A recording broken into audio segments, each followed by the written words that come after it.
आप देख रहे हैं हुंकार मीडिया गुरुग्राम। मैं हूं आपके साथ रितु सिंह। शुरू करते हैं आज की बड़ी खबर के साथ। गुड़गांव में रेड क्रॉस लगातार जनता की सेवा में लगा हुआ है। चाहे किसी भी प्रकार की सेवा हो, गुरुग्राम रेड क्रॉस हमेशा तैयार रहता है।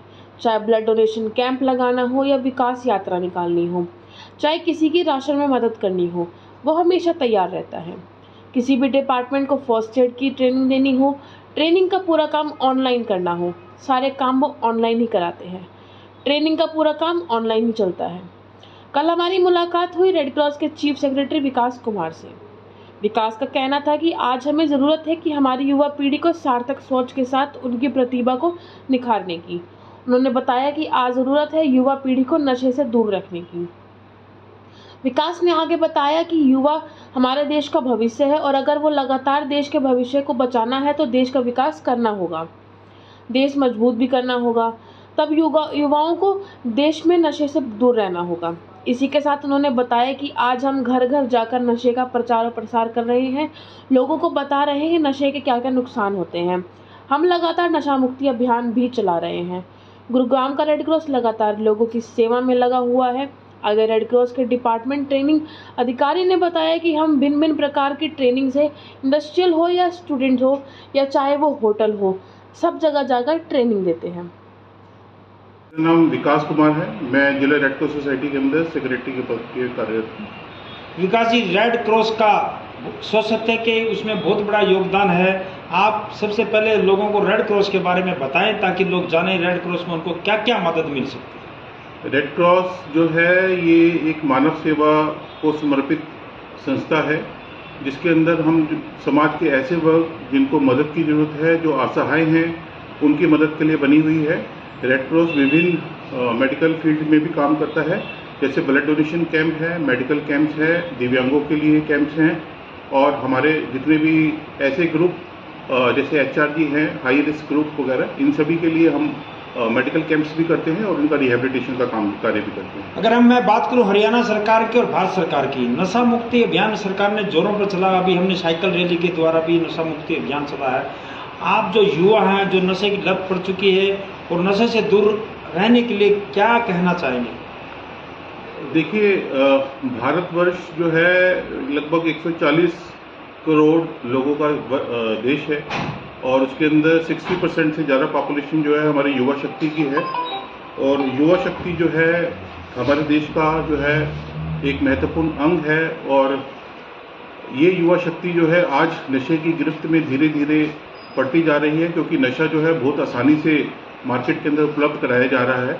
इसके लिए हमारी सरकार को, हमारे प्रशासन को और हमारे मेन युवाओं को अपनी कमर कसनी पड़ेगी, क्योंकि यदि ये नेक्सस आगे बढ़ा तो हमारे जो रीढ़ की हड्डी, जो हमारे युवा शक्ति है, जो हमारे देश की रीढ़ की हड्डी है, वो अगर इसकी गिरफ्त के अंदर ज़्यादा आ गई तो हमारे देश का जो भविष्य है उसको काफ़ी खतरा है। तो हमें ये समझना चाहिए कि हम अपने बच्चों को, वो कहाँ जाते हैं, किससे बात करते हैं और क्या आदतें वो अपनाते हैं, उसके ऊपर अपना ध्यान रखना चाहिए।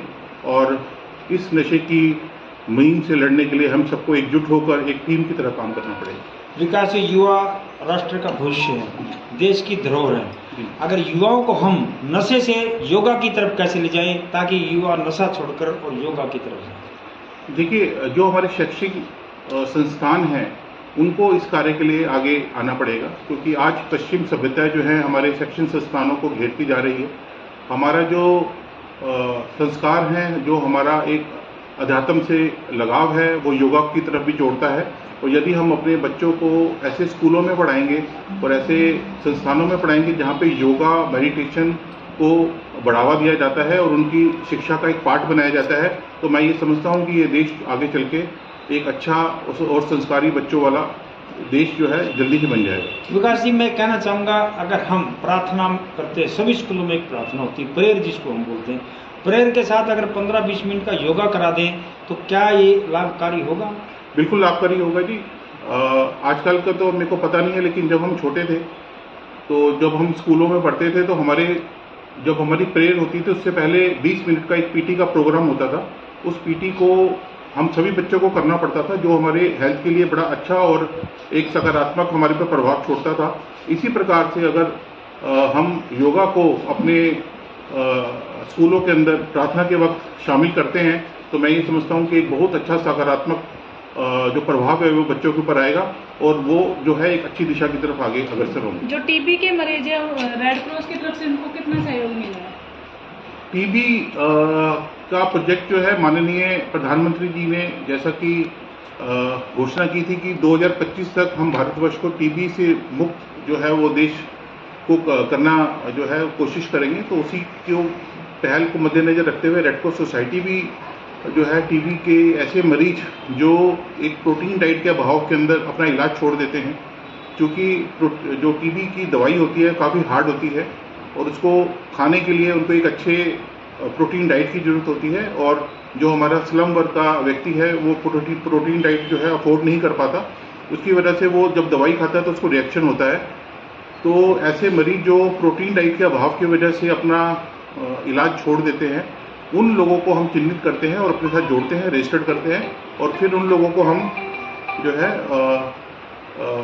अपने साथ जोड़ के प्रोटीन डाइट उनको उपलब्ध कराते हैं, ताकि वो अपनी 6 महीने का या साल का कोर्स अपने पूरा करके इस टीबी की बीमारी से निजात पा सकें। सर लास्ट क्वेश्चन सर, नशे से क्या क्या बीमारियां होती हैं और कैसे बच्चे ग्रस्त होते हैं और उनको क्या करना चाहिए और क्या नहीं करना चाहिए, ये थोड़ा बता दीजिए। एक बार दोबारा सवाल। सर नशा छोड़ने नशे से युवा ग्रस्त होते जा रहे हैं, उससे क्या क्या इफेक्ट सेहत के ऊपर पड़ते हैं, दूसरा उनको क्या करना चाहिए युवा पीढ़ी को और क्या नहीं करना चाहिए जिससे राष्ट्र और समाज का विकास हो सके। देखिए, नशा जो है वो तो एक हमारे समाज के लिए एक अभिशाप है।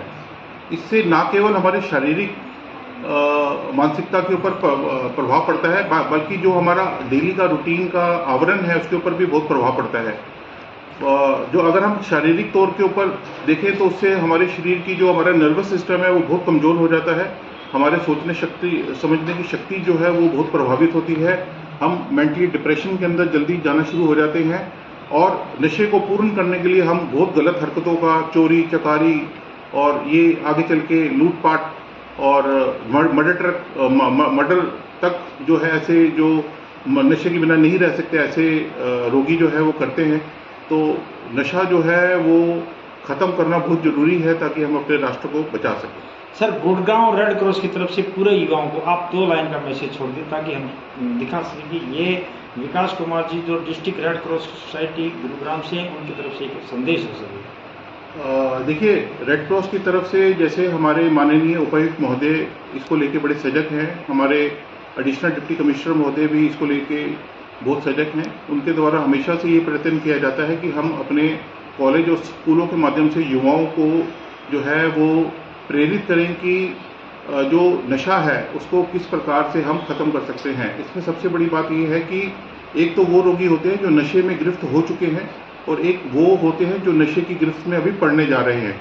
तो सबसे पहले तो हमें उन लोगों के ऊपर काम करना पड़ेगा जो नशे की गिरफ्त में अभी पड़ने जा रहे हैं। तो उन लोगों को, जैसे कहते हैं prevention is better than cure, तो प्रिवेंशन मेजरमेंट लेते हुए हम उन लोगों को उनको मोटिवेट करके उसको उस गरज में पड़ने से पहले ही उनको रोक सकें, और जो है उनके थ्रू जो है जो इस नेक्सस में घुस चुके हैं लोग उन तक पहुंचे और उन लोगों को भी इस नेक्सस से बाहर निकालें। मैं समझता हूं कि जो विकसित भारत का कार्यक्रम होने चला था डिस्ट्रिक्ट के अंदर, मैक्सिमम आदमियों तक आपका संदेश पहुंच चुका होगा और मैक्सिमम को आपने दिया। कितने लगभग आपने सभी जितना विकसित भारत के कार्यक्रम चले सभी रेड क्रॉस की टीम सभी जगह जाती रही सर?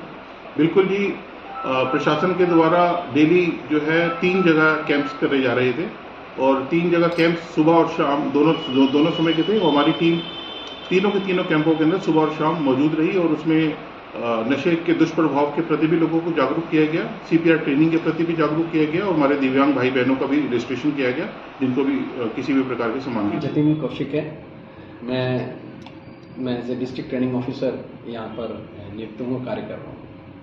सर आप किस प्रकार की ट्रेनिंग प्रोवाइड करते हो, उसके क्या क्या फायदे हैं और कहाँ पर आप ट्रेनिंग प्रोवाइड करते हो?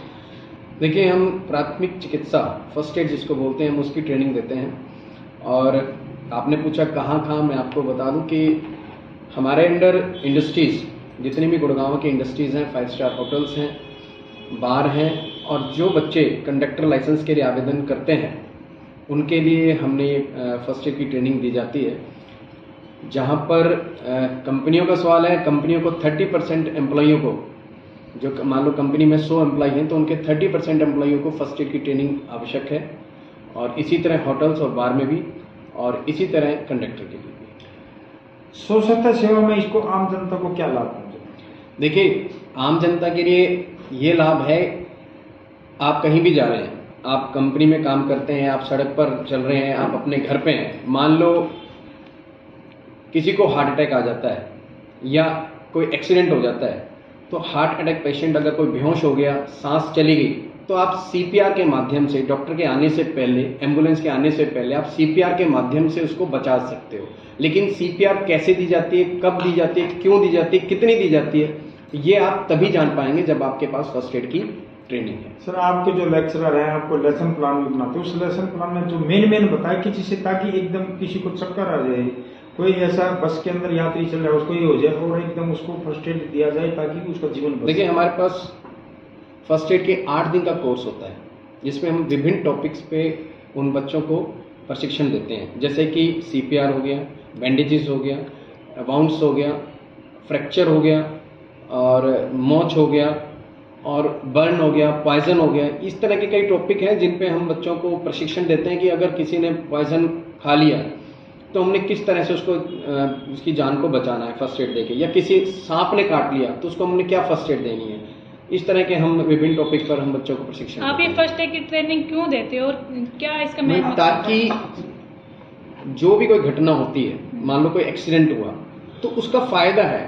एम्बुलेंस तो बाद में आ रही है, डॉक्टर बाद में आ रहा है, लेकिन उसकी ब्लडिंग को रोकने के लिए अगर आपने फर्स्ट एड सीखी हुई है तो आप उसकी बैंडेजेस से कैसे उसकी ब्लड को रोक सकते हो, वो आप फर्स्ट एड के माध्यम से ही सीख सकते हो। कितने दिन की ट्रेनिंग देते हो आप? मैडम देखिए, जो कंडक्टर के लाइसेंस है, जो कंडक्टर का लाइसेंस है उसके लिए, उसमें हम 8 दिन का कोर्स होता है, और जो इंडस्ट्रीज में देते हैं वो 3 डेज का कोर्स होता है। इसमें एग्जाम भी होता है? जी हाँ जी, जो 8 दिन के जो क्लास होते हैं, जो हम कंडक्टर का जो आवेदन करते हैं कंडक्टर के लाइसेंस के लिए, उसमें 8वें दिन हम एक एग्ज़ाम कंडक्ट होता है जो ऑनलाइन होता है, तो वो ऑनलाइन के माध्यम से एग्ज़ाम दिया जाता है।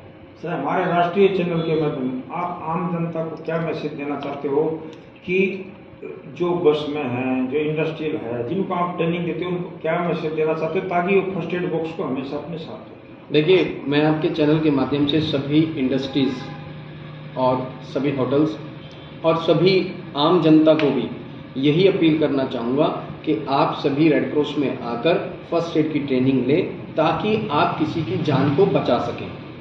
और हमसे सबसे यह अपील भी करूँगा कि आप अपने अपने स्थानों पर, चाहे वो घर हो, चाहे इंडस्ट्रीज हो, चाहे बस हो, उसमें एक फर्स्ट एड बॉक्स बहुत ज़रूरी है, वो रखें, और उसमें सभी प्रकार की जो चीज़ें हैं फर्स्ट एड बॉक्स के अंदर, वो सभी प्रकार की चीज़ें अवेलेबल हों। गुरुग्राम में अभी तक आपने कितनी ट्रेनिंग दी है?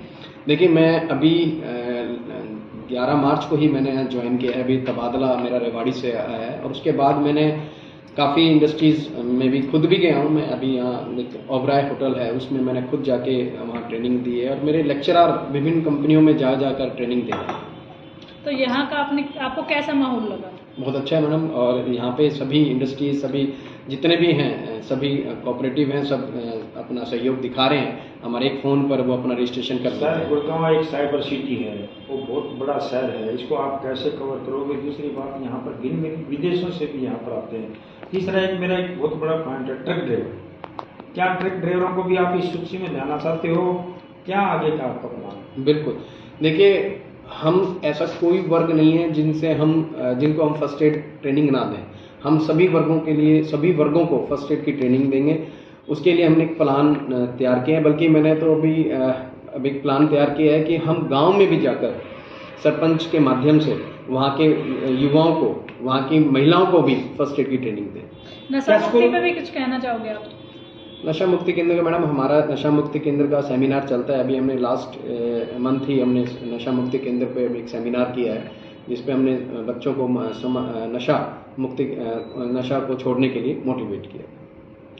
सर, नशा छोड़ने की बात बहुत बाद की आती है, क्यों ना हम बच्चों को ऐसी शिक्षा दें कि वो नशा करे ही ना, नशे की आदत ना डालें। एक पॉजिटिव और सार्थक की सोच आप पहले ही उनको सूचनार्थ करें कि नशे के क्या क्या नुकसान है, क्या क्या नहीं, हमारा चल रहा है सर, इस पे हम लोगों को जागरूक करते हैं, समय समय पर हेल्थ चेकअप कैंप लगाते हैं, लोगों को मोटिवेट करते हैं, लोगों को काउंसलिंग करते हैं। तो हम क्या समय समय पर ब्लड कैंप भी लगाते हो? जी, हमारा समय समय पर ब्लड डोनेशन कैंप भी लगता है। आज ही हमारा सोना गांव में एक निरंकारी स्कूल के अंदर वहाँ एक ब्लड डोनेशन कैंप। मैं कहना चाहूँगी रेड क्रॉस एक ऐसी चीज जगह है जहाँ पर हर तरह की सेवाएं मिलती है। अगर लोग लेना चाहें तो यहाँ हर तरह की सेवा मिलती है और लोगों का सुरक्षा का बिल्कुल ध्यान सर, यहाँ पर रखा जाता रेड है। क्रॉस एक ऐसा प्लेटफॉर्म है जहाँ कोई व्यक्ति आएगा तो वो निराश नहीं जाए।